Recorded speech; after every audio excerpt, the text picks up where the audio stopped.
Hello friends, मेरा नाम है भविष्य वर्धावन और मैं आपके साथ अपनी इस वीडियो सीरीज़ का सेकंड पार्ट लेके आया हूँ। पिछली सीरीज़ में मैंने आपको ये बताया था कि जीटी कंप्लायंस क्या होता है और जीटी कंप्लायंस की ज़रूरत क्या होती है।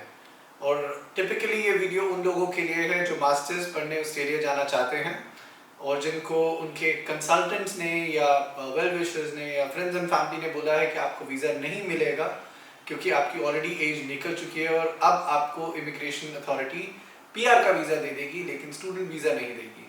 और अगर आपने अभी तक मेरा वो वीडियो नहीं देखा है तो मैं आपसे रिक्वेस्ट करूंगा कि आप मेरे चैनल में दोबारा जाएं, पिछला वीडियो ज़रूर देखें। मेरी कोशिश रहेगी कि मैं 10 वीडियोस की एक सीरीज़ बनाऊं जिसके अंदर मैं हर इंपॉर्टेंट एस्पेक्ट को स्टेप बाय स्टेप समझाऊं कि वो एस्पेक्ट क्या है, क्यों है और उसको हम कैसे ओवरकम कर सकते हैं। अंडरस्टैंड करें इस बात को कि कोई भी कंट्री कोई रिस्ट्रिक्शन या कोई कंडीशन लगाती है तो उसका एक पर्पस होता है। आप ये सोचें कि आप उसको बाईपास कर जाएंगे बिना उसको जस्टिफाई करें, ये पॉसिबल नहीं है। इट्स बेटर कि आप सिस्टम से फाइट करें, उससे बेटर है कि आप सिस्टम का पार्ट बने और उस सिस्टम को अच्छे से हैंडल करें। ये एक लाइफ लेसन भी है, ऐसा नहीं है कि इमिग्रेशन एक अलग चीज़ है और बेसिक हमारे लाइफ के प्रोसेसेस ऐसे काम नहीं करते। एंड टू एंड कोई भी काम हम करेंगे एक तरीका है उस काम को करने का और उस तरीके को जस्टिफाई करें पूरी तरह।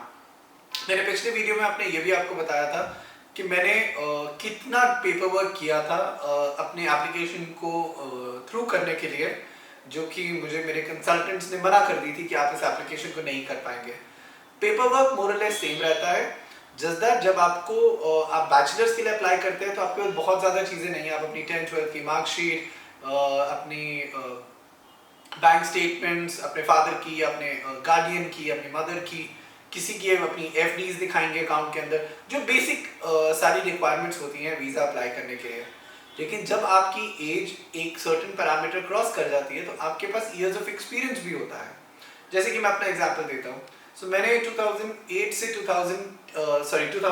2008 तक अपनी ग्रेजुएशन खत्म की थी जर्नलिज्म की फील्ड में। 2009 से 2011 तक मैंने ख़त्म की अपनी एमबीए।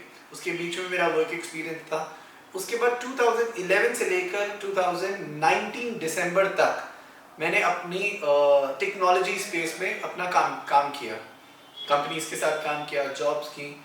तो अब कोई भी इमिग्रेशन अथॉरिटी हो या कोई भी यूनिवर्सिटी हो, वो आपसे इस बात को समझना चाहेगी कि आपकी लास्ट ग्रेजुएशन जब की भी थी 2011 की थी जैसे मेरे केस में, तो मैंने 2011 से लेकर 2020 तक क्या किया, उस पीरियड की जस्टिफिकेशन भी तो उनको चाहिए होगी।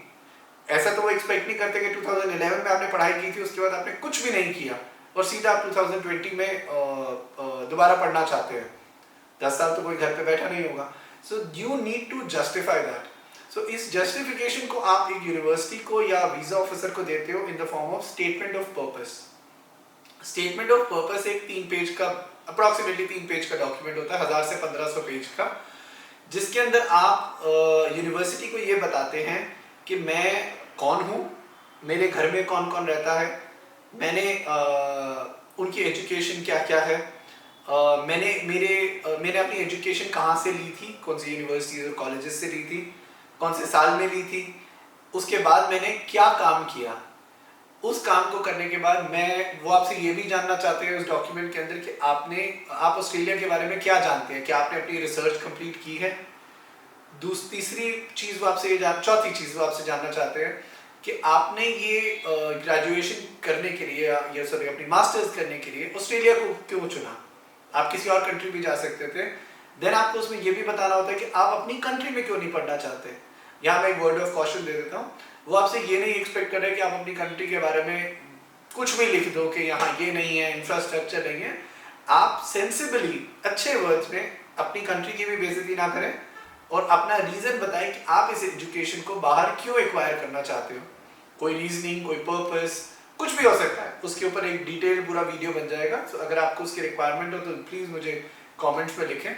अगर मेरे पास बहुत सारे कमेंट्स आते हैं इस चीज़ को मांगने के लिए, तो मैं स्टेटमेंट ऑफ पर्पस कैसे लिखी जाती है और मैंने कैसे लिखी थी सक्सीड करने के लिए, मैं आपको उस पर भी पूरे डिटेल्ड पॉइंटर्स दे सकता हूँ। Coming back to the topic, basically वो आपसे जानना चाहते हैं आप कौन हैं, आपके घर में कौन रहता है, आपने कहाँ से एजुकेशन ली, आपने क्या काम किया आज तक, आप ऑस्ट्रेलिया के बारे में क्या जानते हैं, आपने जो इस ग्रेजुएशन इस डिग्री को आप अपनी कंट्री में क्यों नहीं करना चाहते हैं, और इस डिग्री को करने के बाद आपको क्या एडवांटेज मिलेगा। सो 1000-1500 वर्ड्स के अंदर आप इस चीज़ को बड़े आराम से लिख सकते हो, ये बहुत चैलेंजिंग नहीं है।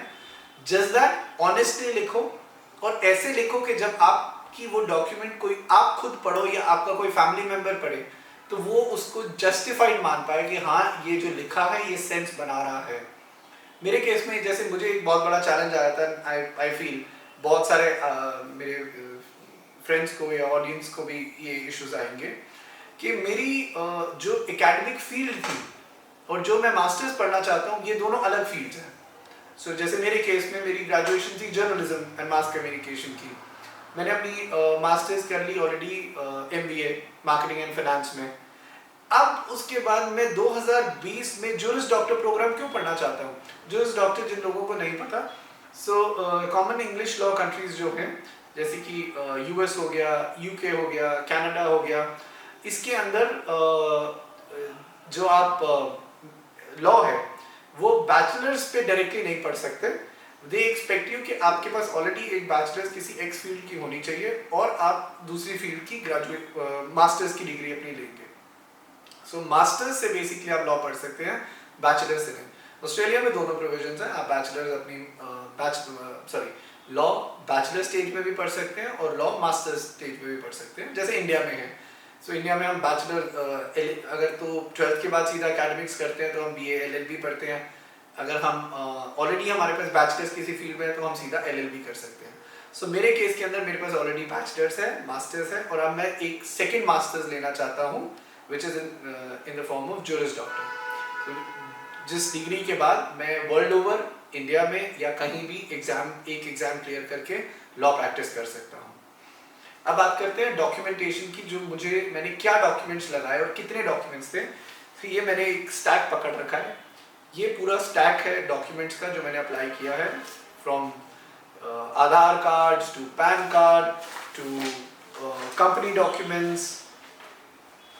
मैं आपको एक ब्रीफ भी दिखाता हूँ। ये मेरे ऑर्गेनाइजेशन जिन कंपनीज में मैंने काम किया है उसके work experience certificates, salary statements, ये मेरी कॉलेज की डिग्रीज की कॉपी